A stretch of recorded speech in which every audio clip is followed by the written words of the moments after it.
А мој гостин во студиото е првиот човек во градот кој што е еден од најубавите градови на крајниот југоисток од земјава, на топлиот југ, од каде што велиме дека доаѓаат или таму живеат најтоплите, најсрдечните и најгостопримливите луѓе во Македонија. Добар ден и добре дојден на градоначалникот на општина Гевгелија Андон Сарамандов.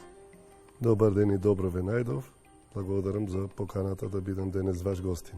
И сега за влез во разговорот би сакала да се надоврземе на темата која што имаме во емисијата за малскиот живот и соседството и секако придобивките од ваквиот начин на живење и секако прашањето дали во Гевгелија се уште постои малскиот живот и убавите меѓусоседски односи и дружење.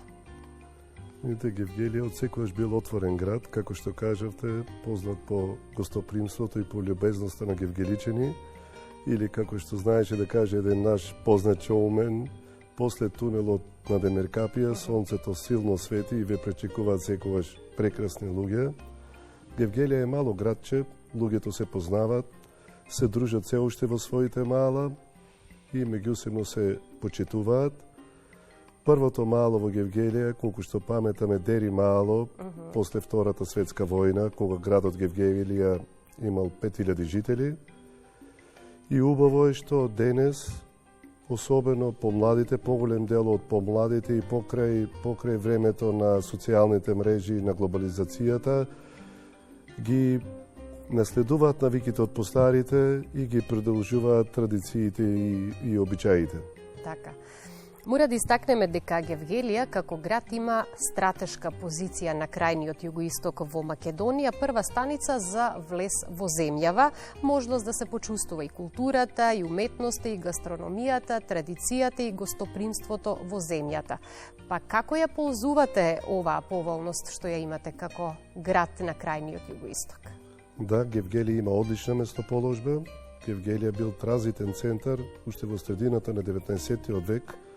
Овде престојувале трговците кои оделе на Блискиот исток. Денес Гевгелија е на автопатот 1.75. Овде минува коридорот 10. Се наоѓаме на граничниот премин со Република Грција и за неполн час ќе стигнете до Егејското море, за неполн час ќе стигнете и до Доранското езеро, за неполн час ќе стигнете и до планината Кожур. Секојдневно ние имаме гости од нашата соседна држава, грчките државјани. Преку летото имаме голем број на српски туристи, тука се и босанските и романските транзитни туристи, а во поново време со организација на бројни културни и спортски манифестации имаме се поголем број на македонски туристи, со што Гевгелија е веќе трет град по број на ноќевање гости во Република Македонија. Од таа причина во 2022 година, заедно со сите туристички чинители во градот, локалната самоуправа изработи една туристичка платформа за промоција на потенцијалите на градот. Најпрво беше изработен туристички идентитет на градот, промотивни материјали, брошури и флаери во 3 јазици, промотивни видеа, мајци, капи, а беше изработена за прв пат и веб страница за туризмот во Гевгелија. Истовремено, повторно во координација со туристичките чинители, заедно со нив ги посетувавме и сајмите за туризам за промоција на нашата општина. Покрај многуте можности кои што ги споменавте за туристичка промоција на Гевгелија, она што е најактуелно е дека на 11 април годинава Гевгелија го одбележа прогласувањето на градот за културна метропола и отвори манифестацијата Гевгелија град на културата 2025. Да се постави Гевгелија на мапата како културен центар со својата единственост и оригиналност и секако да се овозможи културна промоција. Што за вас значи оваа можност да се представите преку културата како локална самоуправа, како град и граѓани кои што живеат во Гевгелија? Изминатите 3 години локалната самоуправа со подршка од Советот од општина Гевгелија неколкократно го зголеми буџетот за културата, со што обезбеди целосна логистичка и финансиска подршка за сите културни работници, друженија на граѓани, културни институции, што придонесе да има голем број на културни манифестации. Значи се продефилиравме како град со огромен број на културни манифестации и како резултат на тоа, како награда за сработеното, оваа година сме избрани за град на културата во 2025 година. Тоа е огромно признание за нас, но и обврска да ја оправдаме довербата дадена од Министерството за култура и туризам. Главни репрезенти на нашиот град се фолклорните друштва, традиционално ги имаме 4, кои анимираат голем број на млади луѓе, истовремено учествуваат секоја година на меѓународна сцена. Следната недела ќе се одржи детскиот музички фестивал Калинка, бренд на Гевгелија, кој го возобновивме во 2023 година. За промоција на гастрономската понуда, годинава по трет пат ќе се одржи фестивалот, музичкиот фестивал Вкуси го југот во рок од 3 дена со македонски артисти и музичари. Редовно секоја година веќе организираме новогодишен базар и дочек на новата година. Редовно организираме гевгелиско културно лето со голем број на манифестации, повторно во функција на транзитните туристи. А тука мора да споменам дека од 2022 година како општина овозможуваме бесплатни часови за гитара за деца, бесплатни часови за ударни инструменти за деца, а функционира и бесплатна драмска секција за деца во рамките на Народниот театар во Гевгелија. Наистина е многу убаво кога сето тоа што го работите е препознаено и добивате поддршка за унапредување на сето тоа што го работите и секако сето ова што досега го кажавте и можноста културно да се представите е одлична можност и за развој и представување на културниот туризам. Многу настани во текот на целата година ќе има во рамки на манифестацијата Гевгелија град на културата 2025, па да кажеме накратко за какви настани станува збор и она што особено ме интересира, кој е вашиот адут? Значи, Гевгелија град на културата започна, мора да кажам, со еден прекрасен настан. За прв пат во Гевгелија гостуваше Националниот џез оркестар, еден прекрасен концерт, преубава атмосфера на задоволство на гевгелиската публика.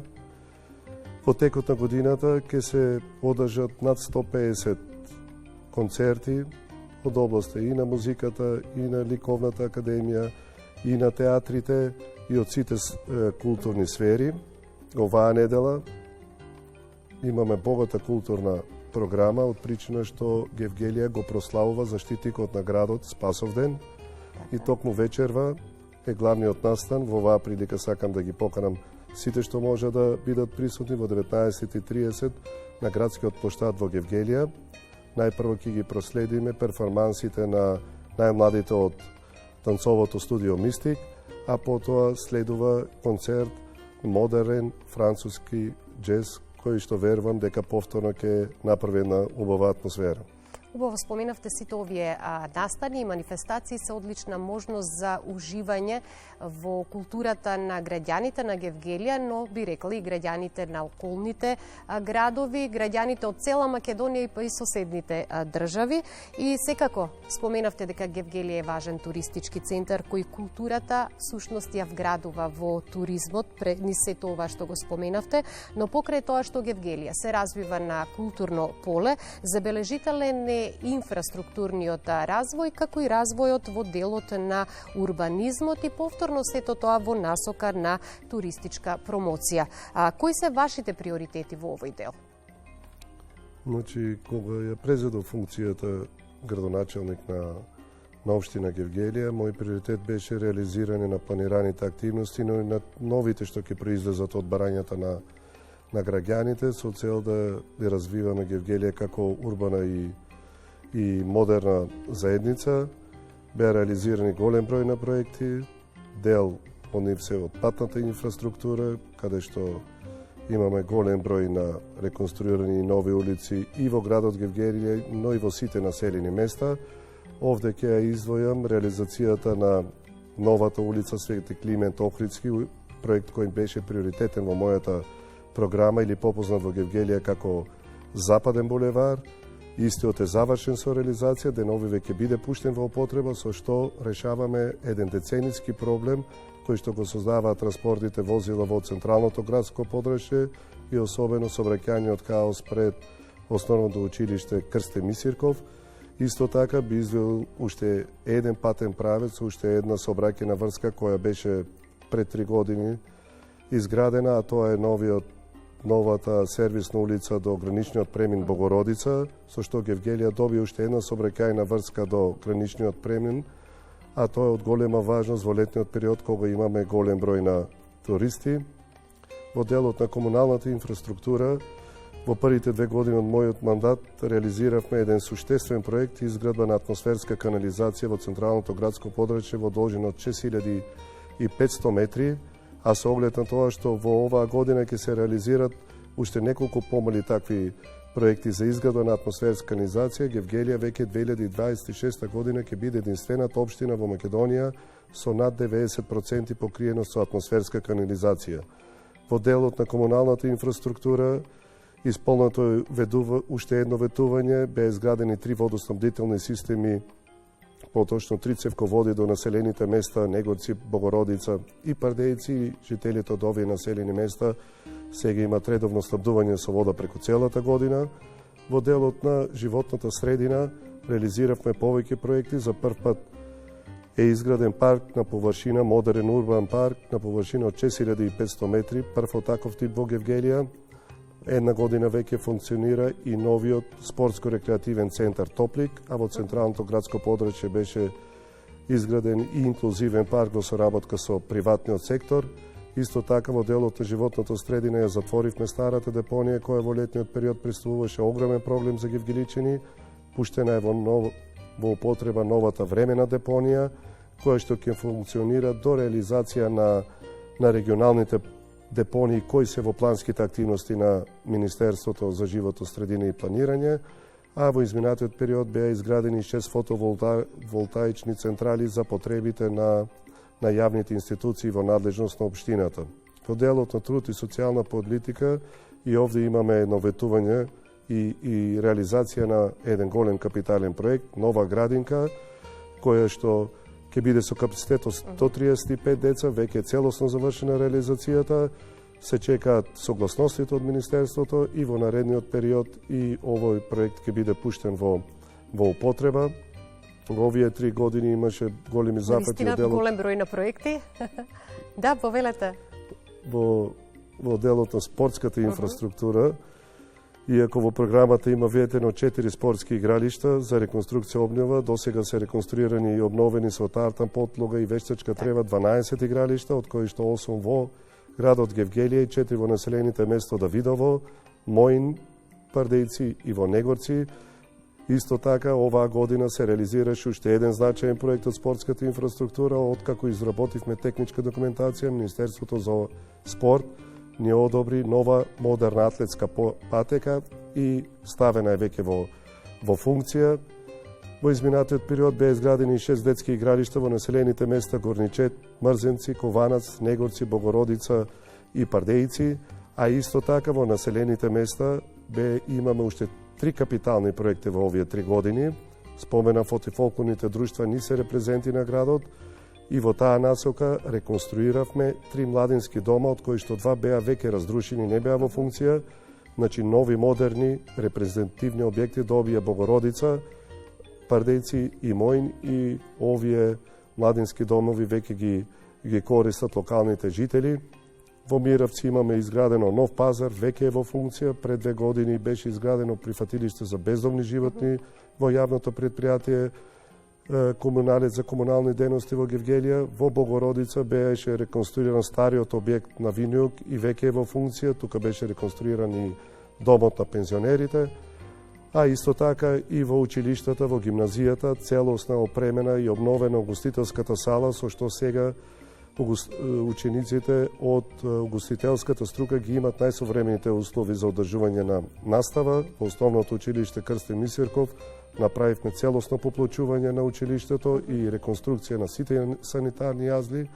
И не можеме да искажеме се што достега сте реализирале. Јас само ќе се надоврзам дека покрај тоа што Гевгелија во 2025 година ќе биде препознаена како град на културата, секако локалната самоуправа работи во насока пред се за унапредување на општината и нејзина модернизација. И ако ве прашам што е во фокусот кога станува збор за програми и проекти за 2025, голем дел од тоа што досега сте го реализирале веќе го споменавте, но има имате уште многу предизвици пред вас и само ќе се надополам кога станува збор за унапредување и модернизација на општината и овозможување на подобри услови за живот, тоа значи и задржување на жителите во градот, да нема многу иселување на младите и Гевгелија да продолжи понатаму да биде активен и убав град за живење. Во 2025 година, согласно со програмата и со предвидениот буџет, ќе бидат реализирани голем број на капитални проекти. Дел од нив се веќе во тек на реализација. Тука морам да започнам со влезот на Гевгелија. Споменавме дека имаме голем број на туристи. Од таа причина на влезот до Гевгелија во моментот се реализираат 4 проекти. Реконструкција на надпатникот на железничката станица, изградба на кружен тек во влезот во градот, дислокација на каналот Рауль и изградба на мост кон населеното место Мрзенци, со што очекуваме во средината на јули месец Гевгелија да има најмодерен влез во Македонија во функција на и транзитните туристи и грчките државјани кои што се секојдневно кај нас. Во моментот исто така го текна реализација и реконструкција на спортската сала на ДТВ Партизан, ќе влезе сега во завршна фаза. Тоа е еден репрезентативен објект, белет на градот Гевгелија, тие се старите соколани. Во моментот се реконструира и спортската сала во основното училиште Владо Кантарџиев, а исто така во моментот се гради нова улица во местноста викана Касарна. Деновиве започнуваме со уште 2 суштествени капитални проекти, каде што веќе се завршени сите постапки, а тоа е реставрација на старата чаршија во Гевгелија. Откако 2,5 години го изработувавме проектот, основниот проект, добивме конзерваторски проект, сега со средствата од владата ќе го реализираме овој проект, со што чаршијата ќе добие нов лик, но ќе ја задржи автентичноста и Гевгелија ќе има една туристичка атракција. Истовремено ќе започне уште еден проект од делот на комуналната инфраструктура во блок 4.4, каде што живеат над 2.500 луѓе и тука ќе биде изградена нова фекална и атмосферска канализација, нов водоснабдителен систем, а веќе очекувам во втората половина на јуни да започнеме со реализација и на останатите проекти. Тоа е изградба на нова фекална канализација во населеното место Милетково, изградба имаме реконструкција на спортски игралишта во Серменинска мала во Гевгелија, во дворот на основното на гимназијата во Гевгелија, во Мрзенци, во Миравци имаме и кошаркарско и фудбалско, не само во градот, туку и во локалните населени места, околните. Да. Од сето ова што го кажавте, сите проекти кои што се реализирани и сето тоа што треба да се заврши до крајот на 2025 година, просто човек да посака да дојде во Гевгелија и да остане таму и да живее, и ова е одлична можност нели за жителите на Гевгелија да го ползуваат сето тоа што го прави локалната самоуправа, но и сите можности што ги нуди Гевгелија како град и како општина. Би сакала кон крајот на разговорот да ги поканиме сите граѓани кои што можеби подолго време не биле во Гевгелија да дојдат да ја посетат, посебно што е град на културата за 2025, па ќе имаат можност да уживаат и во она што значи во делот на традицијата, но и културните настани кои што можат да ги проследат. Вашата порака за крај? Како што кажав на почетокот, Гевгелија е отворен град за сите. Моите сограѓани се гостопримливи, љубезни и нашата предност е секогаш добрата гастрономска понуда, која што ги прелекува и странските туристи, но се почесто и македонските туристи, а по склоп на град на културата не очекуваат бројни културни настани и верувам дека ќе биде една година исполната со многу концерти, со многу театарски представи, со ликовни академии кои што ќе придонесат и македонците да не понесат, да не посетат. Ви благодарам многу за гостувањето. Благодарам и на вас. И пренесете топли поздрави до гевгеличани од нас. Благодарам.